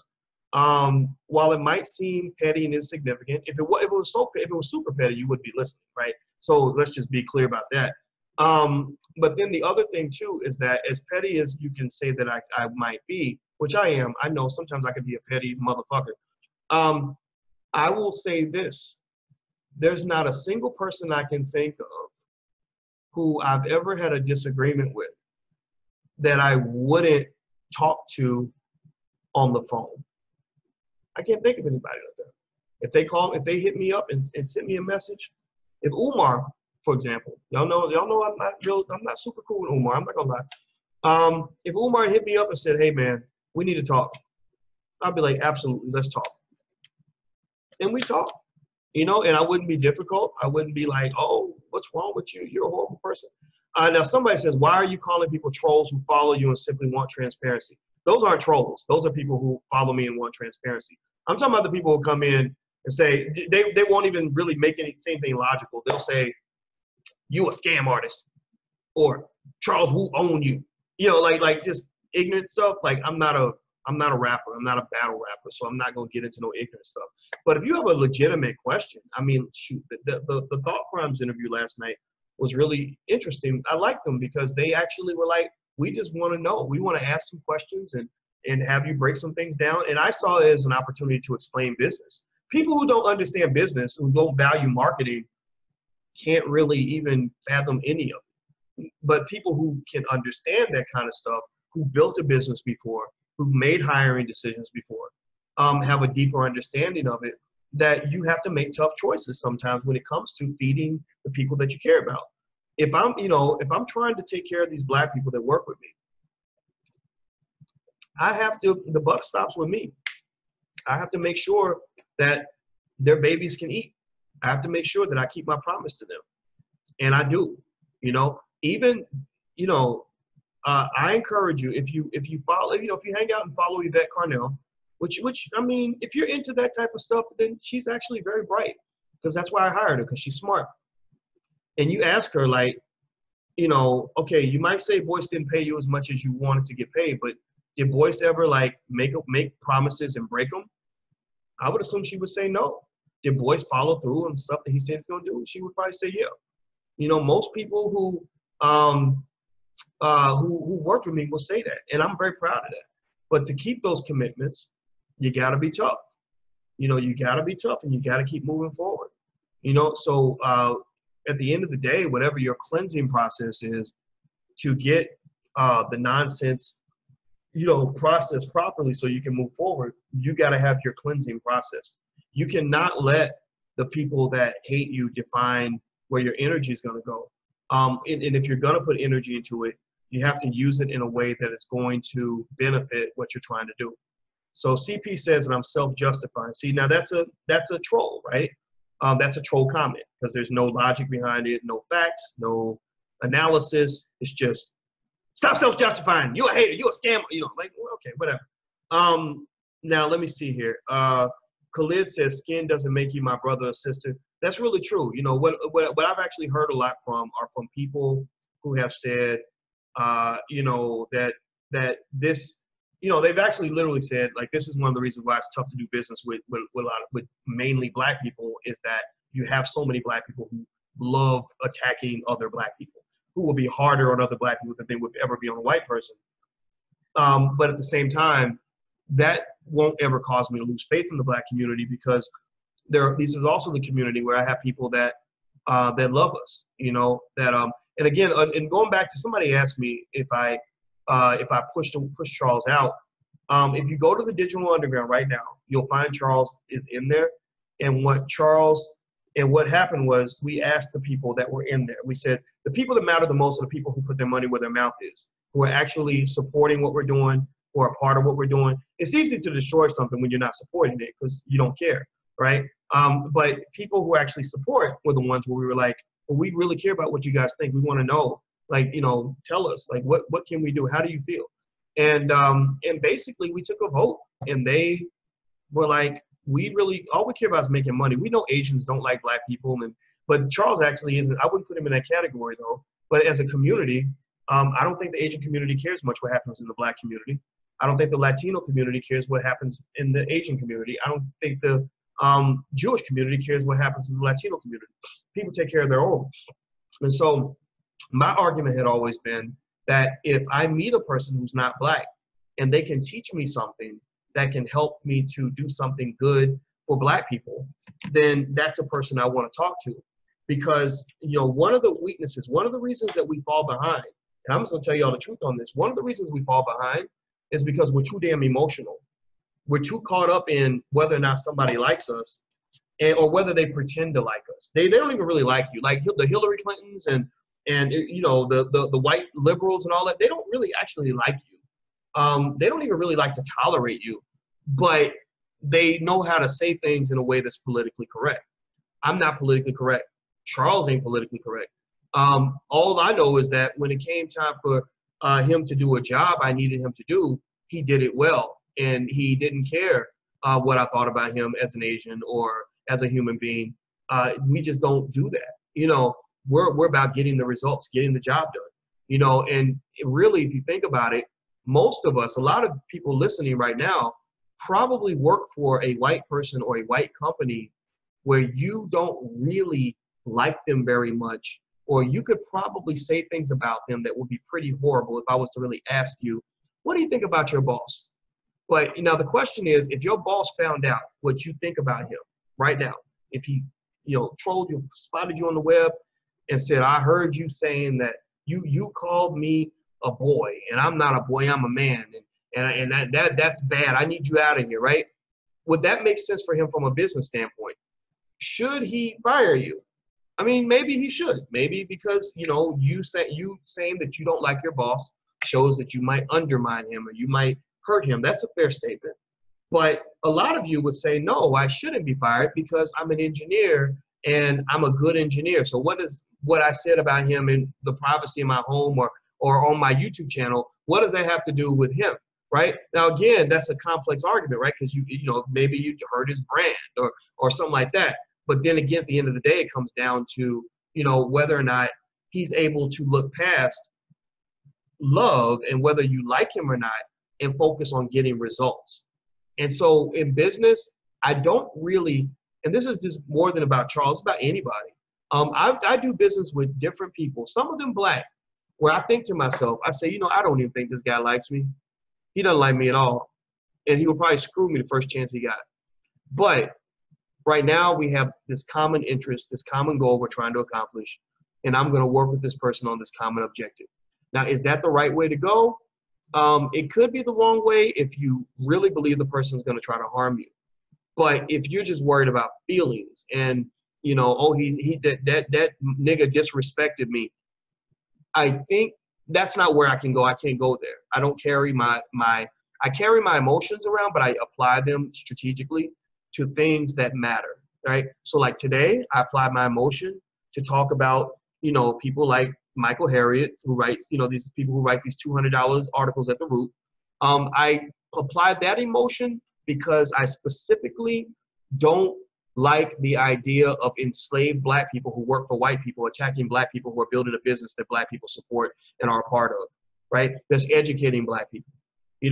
I think that it's a little disingenuous because, again, you're upset because we charge maybe $89 a month for a class, but you went to a white university that charged you $200,000 and left you in debt for life and gave you a degree that can only help you get a job writing $200 articles at the Root. That should be where the source of your anger and irritation is. I should probably not even be on your radar screen unless somehow you get some sort of kick out of coming after black people, which you probably do because that's what they pay you to do, right? That's what the Latinos who check the white box on the census form, that's what they pay the Negroes at the Root to do. You can go attack black people, but you cannot attack Latino people. There's not a bad Latino on the Root. I bet you'd be hard pressed to find a bad article about the Latino community or about Mexican drug cartels coming across the border illegally and dumping dope in Chicago and causing mass murders of thousands of black youth every single year because they're dropping these guns and drugs in the community. You won't find many articles on the Root about how your boy, what's his name, Rick Ross, got all them years in prison for allegedly being the dope kingpin down in South Central when the Colombians who actually brought the dope to Rick didn't even got 18 months. Like you ain't talking about that, but you'll talk all day about that nigga next to you because somehow you just hate black people to the point where when you are upset, you put black people at the front of your outrage list. Maybe we should not be at the front of the list. Maybe I could be in the middle or the back. I would imagine in the broad scheme of things, in terms of all the things that oppress you and have you in this depressing situation where you have to go suck up to Univision to even share your ideas, I would imagine that in the whole scheme of things, that Boyce Watkins would be maybe number 45 on the list or something like that, because I can name a whole lot of other things that white and Latino people are doing to you right now every day on a daily basis that should probably really piss you off. Like you really are supposed to be free, but you're not free. So that's really the fact, and that's it. All right, I'm gonna answer a couple questions, then I'm gonna bounce. Let's see here. Let's see. Victor says I can't get a response live or in email or anything. Actually, we have a lot of customer service people that work for the Black Business School. In fact, customer support is one of the areas we spend the most money on. So you should get a response. Here's where you email Victor. Email support@theblackbusinessschool.com. That's support@theblackbusinessschool.com. And if Diana from tech support is watching, she's probably offended by that statement because she takes great pride in making sure that everybody gets a response. Now, San says, say white Latinos. That's true. To me, every Latino who's white is the person that checks white on the census form. So let's do a quick Google search. Shall we? Let's see, because Michael talks about doing Google searches. So Google's your friend. So let's see if we can do a quick search and see, because you know the white Latinos that run Univision. I'm gonna tell you, the white Latinos are more racist than white people in America. I'm not kidding. The white Latinos, I didn't know this. My friend who's Latino actually hit me to this. She said, you know that a lot of Latino people do not like black people, right? And I'm like, but there are brown brothers. Like, no, only the Afro Latinos understand where you're coming from, but not the white Latinos. So let's see here. How many Latinos? I'm literally typing in the way I said it just to see if Google picks it up. Check the Caucasian box in the census. Let's see.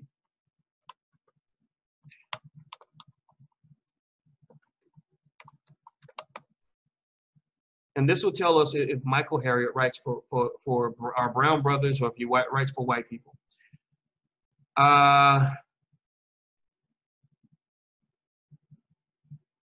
Okay, they said about half of Latinos checked white on the census. But when they called them back, a very nominal amount of them said that they think of themselves as white. Now, that's very interesting. Let me see here. I'm going to do some research on this because I think this is really interesting. Because Dr. Claude Anderson talks about this extensively in Black Labor, White Wealth. He's very vehement about this. He told me to tell you guys this. He said, tell black people to stop getting behind all this mass immigration. He said this mass immigration is going to ruin black people. He said economically, he said every action has a reaction. He said that when they bring all these people from across the border, they're going to take all your resources, all your benefits, all your ability to fight for reparations. Because Latinos that come over are not fighting for reparations for African Americans. Any conversation, and I challenge people, again, the black people who get paid at the root to write $200 articles, I challenge you to go into your Latino bosses' offices and say to them, hey, we need you guys to really show support. Univision as a company, show support for reparations for African Americans. Not for everybody, not for every person who came across the border illegally, but for African Americans. And I bet you that they'll slam the door in your face. I bet you they'll slam the door in your face. But then again, if I'm wrong, prove me wrong. Because I can tell you, I can prove you wrong. I mean, you said the Black Business School was made up, and I think he said he compared it to the Hotep Hogwarts of Umar Johnson's school. I think it's what he called Umar School, whatever. But Umar School doesn't exist. Our school is real. It does exist. I'm in Philadelphia right now because we're going to sign a lease on a new building for the Black Business School. So it's real. So you challenged me in the root, and I said, well, okay, here are facts that prove. You challenged me on whether it's a scam. I said we have a 97% customer satisfaction rate. You can go talk to a lot of our students and ask them what they think. They'll be glad to tell you what they think. You challenged me on my PhD. You said, after all, he has the name doctor, right? Or the word doctor in front of his name. So you challenged me on that. And this is something, again, you could have done this with a Google search. You could have looked this up. But again, you're not a real journalist, so I understand that that's beyond your pay grade. You're not able to do that. But if you go and you went and you check, you'd find out I got my PhD in 2002 from The Ohio State University in the Department of Finance. My dissertation chair was Andrew Caroli, who I believe is either the department chair or something like that at Cornell University right now. Let me go look it up. I haven't seen how Dr. Caroli's been doing. Let me look up who gave me my doctorate, because you know we got people running around here with fake credentials. Like we got fake journalists out here pretending, you know, they're writing $200 articles for the root. So we gotta nip it in the bud, all this fake news and stuff like that. So let me go in here and let me see what Professor Carolla is doing. Again, you know, if you're a journalist, right, you should look into these things, man. Seriously, this is brother to brother. Yeah, Dr. Caroli, what is his position? I don't. Let me see here. I'm really curious. He's the nicest guy in the world. He was one of the few white people that actually treated me with respect when I was at Ohio State.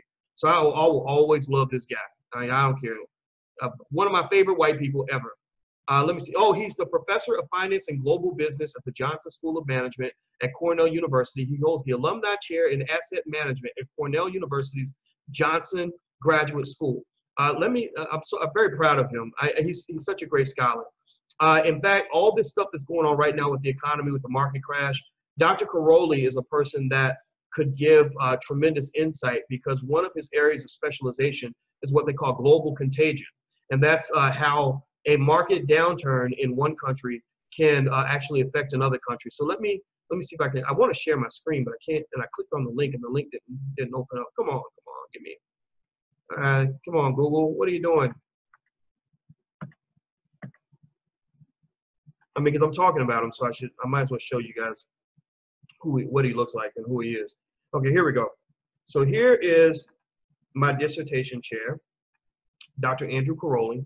I think you know, in your follow-up, in your next hit piece, you should definitely like look into some of this. He's a professor of finance and global business at the Johnson Graduate School of Management at Cornell University, professor of economics in Cornell's College of Arts and Sciences. He holds the alumni chair in asset management. I mentioned that. He serves as the co-director of the Johnson School's Emerging Markets Institute, which he co-founded in 2010. His research specializes in the area of investment management with a focus on the study of international financial markets. He has published extensively, and there are a bunch of journals listed here. He got his PhD at the Graduate School of Business at the University of Chicago. And so, yeah, but then again, you know, maybe my doctorate's fake. Maybe it's not real. I don't know. Maybe I just made it all up. Because, you know, you got these people getting these PhDs over the weekend on the back of cereal boxes. And you got these fake journalists out here. So let me see. Let me find another person that was on my committee. Here we go. Here's another one. This is another person that was on my committee. A really good guy. I'm gonna pull this up so you guys can see this. Because I want you guys to. I mean, again, I just like talking about this. I'm not really proving anything to anyone, but you know, because they're not gonna pay attention to any of this anyway, because their goal is to destroy Black people as much as possible. So let me see. Here we go. Let me pull this. So the other one is a guy named Jayanta Sen. So let me show you Jayanta's page. All right, Jayanta Sen is he's at the University of Maryland. He is, let's see, I think was he the department chair? He's the program chair in the accounting and finance department at the University of Maryland. Another person that they can look into. I'm doing research for them, because you know, when you're getting paid $200 an article, it's hard to really do real journalist work, because you're not a real journalist, of course. David Hirschleifer. Now this guy was one of my favorites. He is actually one of the people I reference his research on some regular basis when I'm talking to you guys, because he's a specialist in a lot of behavioral financial issues. And so basically now it looks like he's at the University of California, Irvine. He is one of the most respected people on the planet in this field. And he's also one of the nicest people ever. Nicest and smartest. In fact, when I did my dissertation, I picked people that were good, but also who were just decent human beings. And I told you Andrew Caroli was an awesome guy. Well, this guy's is a really awesome guy, and I really liked him a lot. Even if you did something wrong, he would correct you, you know, in a very kind way, as opposed to just throwing a sledgehammer against your head. Let's see, he's a professor of finance in Mirage Chair in Business Growth, a professor of economics, vice president of the American Finance Association, which is one of the most important organizations in all of academic finance. His PhD, or his areas, are psychology, social interactions and markets, investments, corporate finance, risk management.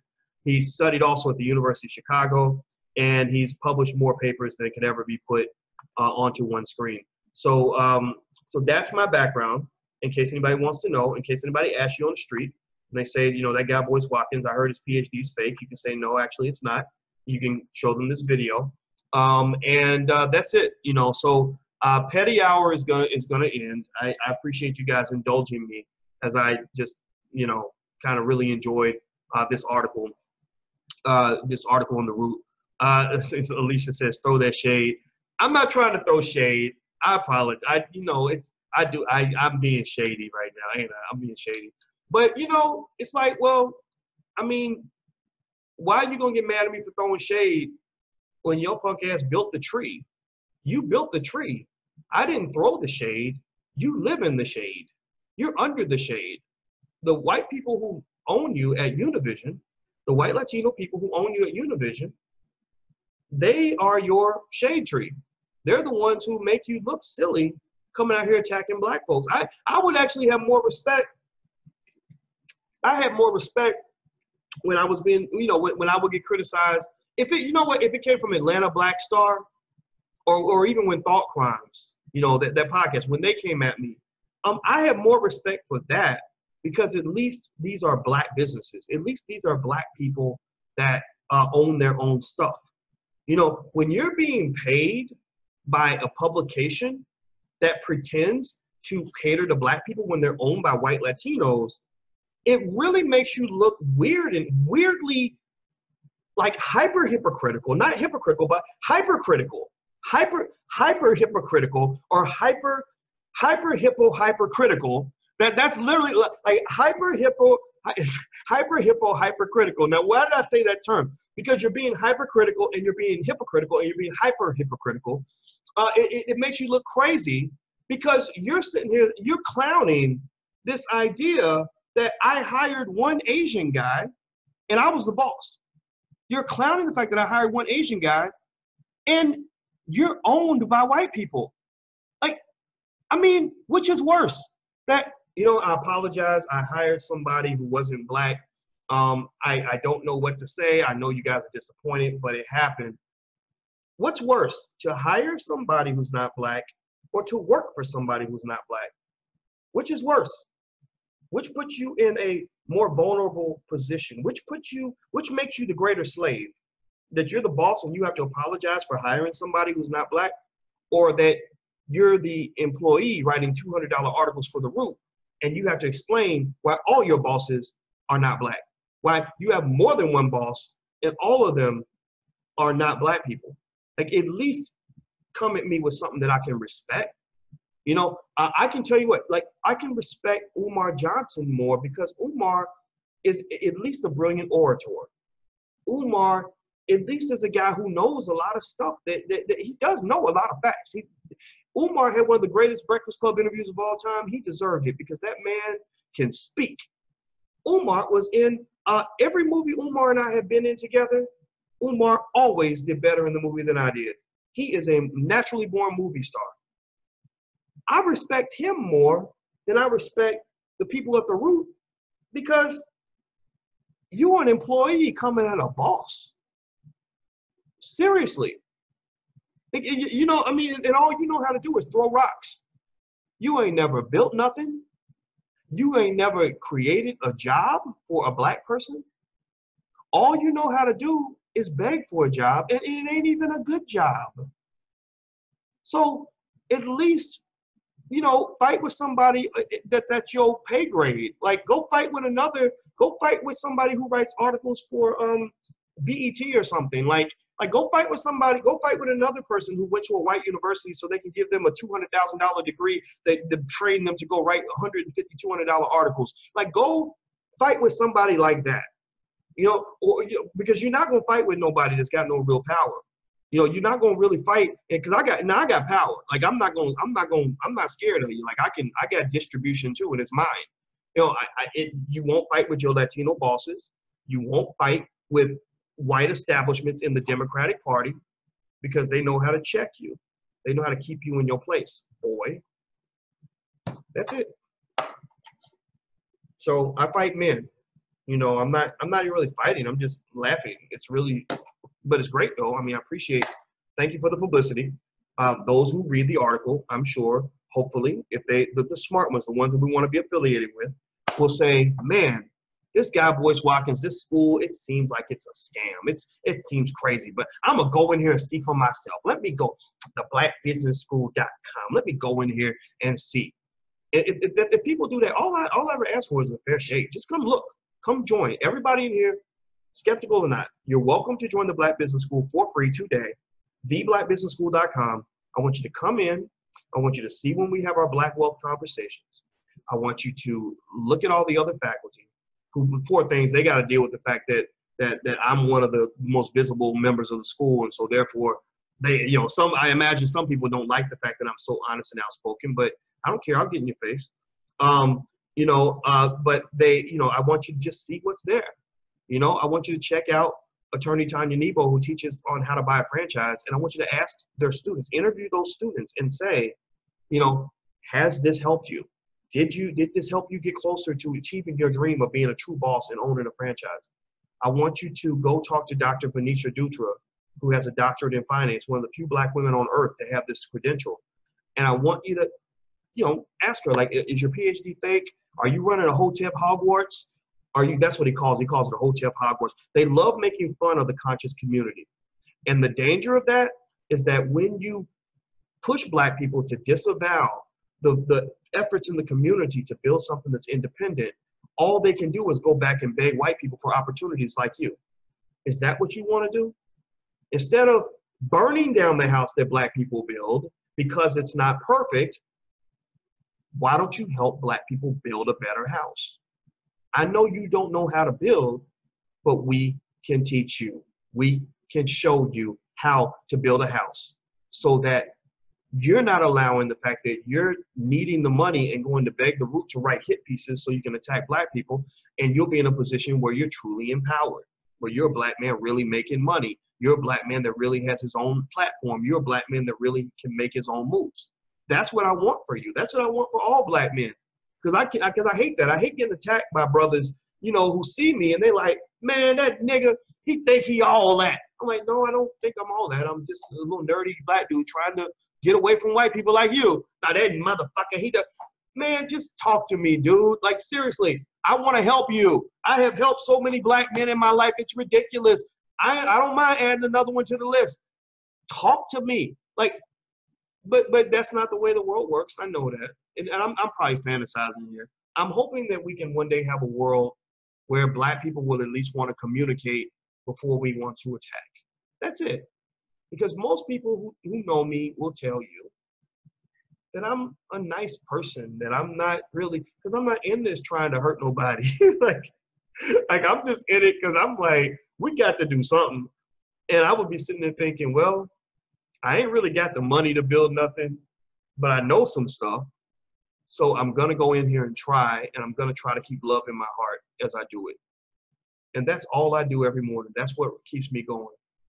And, but sometimes I fall astray. Sometimes I get nasty and petty and mean, and I don't mean to. But, Black people will piss you off and frustrate you sometimes. But despite all the frustration, let me just tell you this before I let you guys go. We ain't never going to stop. We are not slowing down. We are only speeding up. We are not going lighter. We're only going harder. Like Michelle Obama said, when they go low, we go to the moon. And then after we go to the moon, we go into the stars. We're going to be on a planet that's so far away that y'all little grounded Negroes living down in the dirt won't be able to see us with a telescope.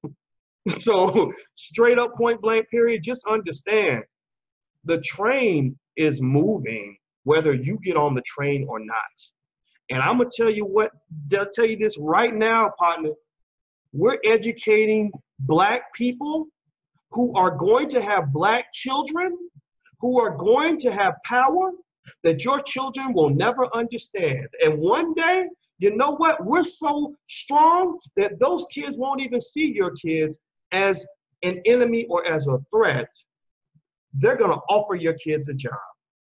They're going to be so powerful that they won't even see you as an adversary because they'll literally be operating in a whole nother solar system of economics that you will never even understand.